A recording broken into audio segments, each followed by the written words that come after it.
According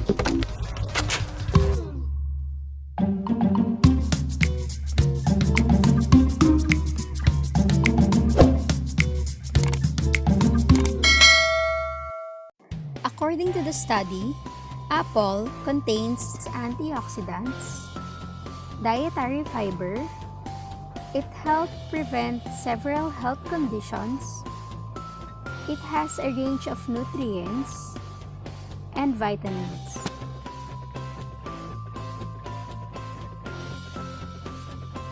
What are the benefits of apple? Apples are a good source of fiber and vitamin C.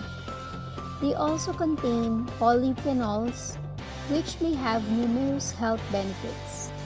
Apples may aid weight loss in so many ways. This is due to their high fiber content and much water. These two qualities helps weight loss. Apples promote heart health in several ways. They are high in soluble fiber, which helps lower cholesterol. Also, apples have FILIPINOs, which are linked to lower blood pressure and stroke risk.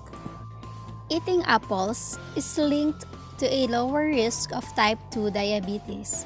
This is possibly due to their polyphenol antioxidant content. The type of fiber in apples feeds good bacteria and may be the reason they protect against obesity, heart disease, and type 2 diabetes. Apples have several naturally occurring compounds that may help fight cancer. Observational studies have linked them to a lower risk of cancer and death from cancer. Apples contain antioxidant and anti-inflammatory compounds that may help regulate immune responses and protect against asthma. The antioxidant and anti-inflammatory compounds in apples may promote bone health.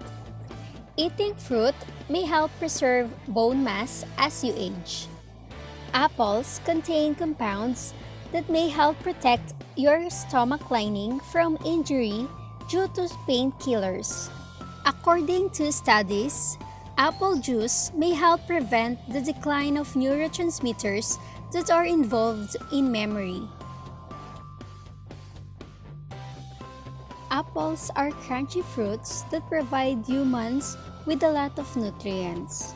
This is why growing up, we've all heard the famous line, "An apple a day keeps the doctor away." Makes sense, right? Thank you for watching. Till next time.